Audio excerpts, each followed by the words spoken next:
My name's Sophia, and I'm very passionate about money and personal finance. I'll show you guys how finance isn't all about money. It isn't all about investing. It isn't all about saving. It isn't all about spending either. I wanted to show you guys the correlation between why it is so important to be financially literate for your own health. And as you saw in that video, it's pretty important for your health. Now, why do you guys think bad financial decisions from this video is bad for your health? What did you guys take from this? Yes. Well, if you buy like say you like you waste all your money and you can't pay for your debts all the time. Exactly. That's exactly it. That's perfect. Yeah. Anyone else? Yeah, you really highlighted it. I think a lot of people misunderstand that money is, when people say money isn't everything, it definitely isn't everything. But your health and money has so many direct correlations to it, and I'm glad that you guys understand it. They should be ready. So I decided that for you guys to more to understand finance a bit more concretely, you guys aren't at the point where you need to worry about loans or paying taxes or student fees or anything like that. But it's always fun to know. It's always fun to know where you're going to go, where you need to be. And I found this game online, and it's called Money Saver, and it's kind of like a fun life game where you're playing as a character. You go to work, you gain money. It asks you financial questions like, what is the better option between the ones that you're given? It gives you a chance to buy. It gives you a chance to invest and save. And I kind of want you guys to play around with it, see how you guys do. And if you guys have any questions along, just ask me. And you can like earn money by working. Definitely. Anything else? Yeah. By investing. That's a very good answer. Yes. By saving. Like if you get savings.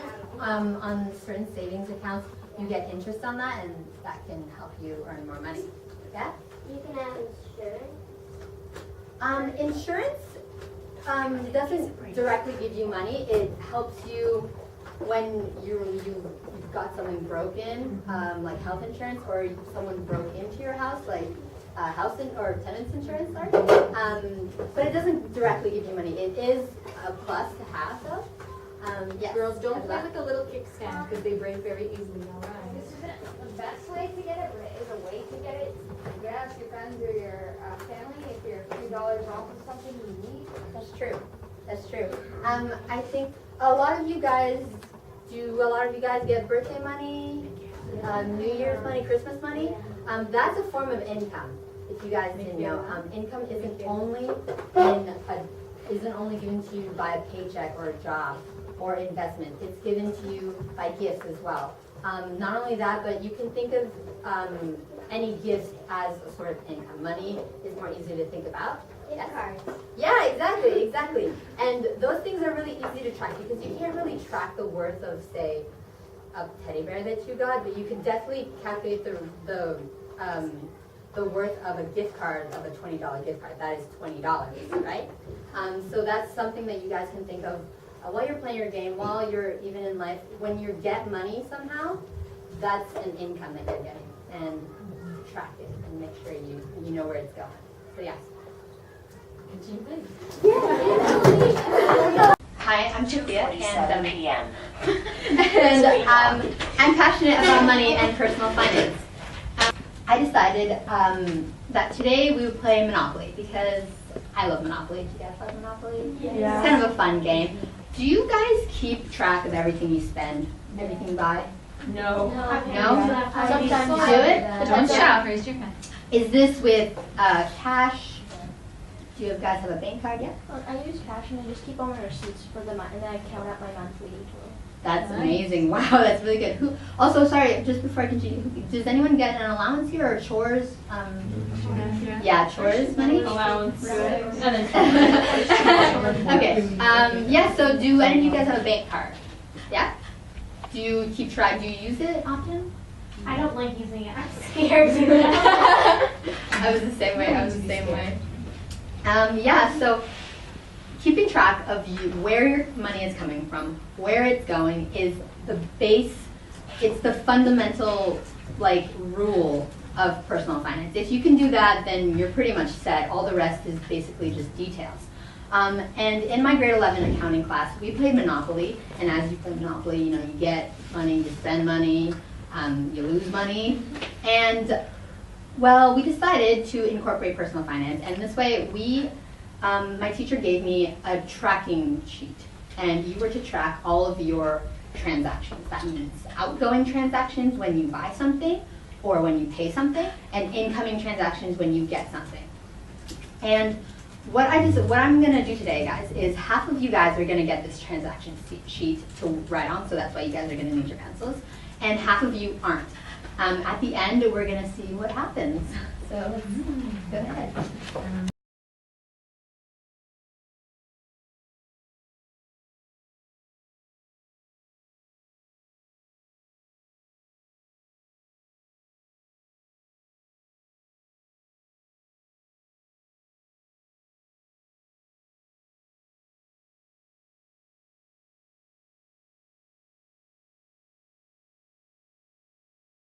Is amazing. You guys are obviously having so much fun playing. Now, do any of you who have the tracking papers, do you think those are helpful?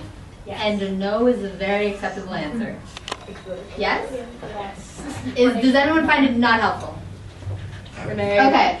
That's totally understandable. I think that the purpose of the tracking sheet is not to be helpful right away. It is to practice what it is actually like to track your finances. I think that now it's pretty unrealistic as of a scenario, but in the end, tracking all your transactions, having that muscle memory of, okay, now that I spend this, I gotta go write it down.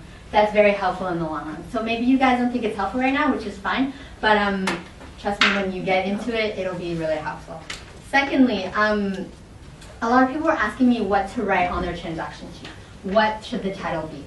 The idea for transaction sheets, any monthly balance sheets, budget sheets, is that they're really personal to you. So you can write whatever you feel is appropriate of a title. I think that's very important in a budget, is to not stick to the guidelines that are given in textbooks or in all of the paperwork that we're given, but really customize it for you and see what works for you because it's your money, Secondly, how many people in this game pay the $200 up front in tax, or do they calculate the 10%? Some people He have done calculates. Always? Or do you get lazy sometimes? I get lazy. I always I'm sorry, but When do you think, I'll ask you two questions, guys. I'll ask you two questions. When do you think it is appropriate to not calculate the 10%? Yeah? When you have over $5,000, then you don't really have to calculate 200 because if you do, your number's going to be higher than 200 already.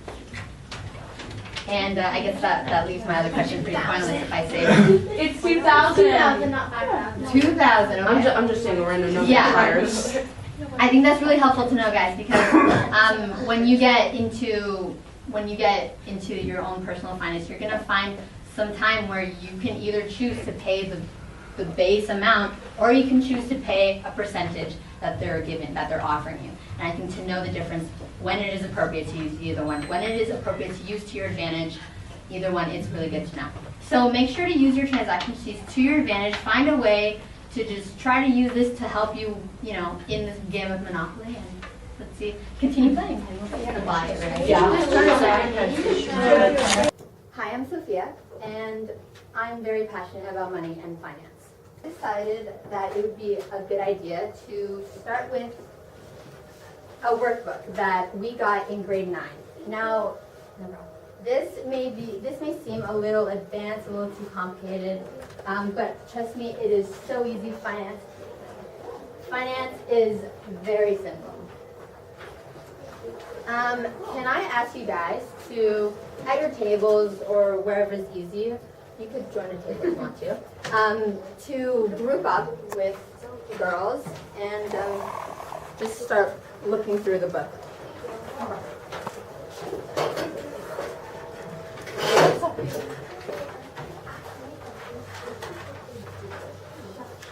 So, Your Money, Your Life.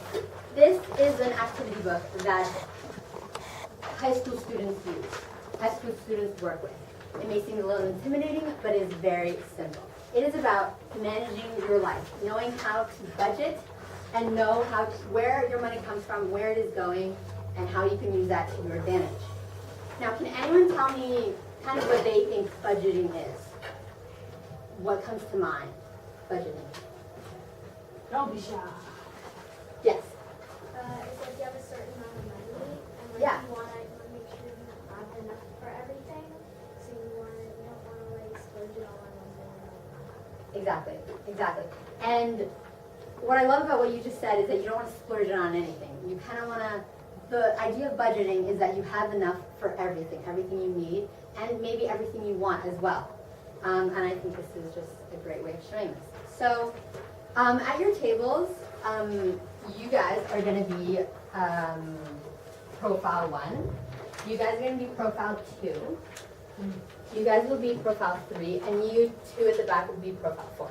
So go ahead and in your group read your profiles, and this is kind of an introduction. Normally this would be your profile. This is your life. This is where your life comes in. You will be budgeting another person's life or another person's life.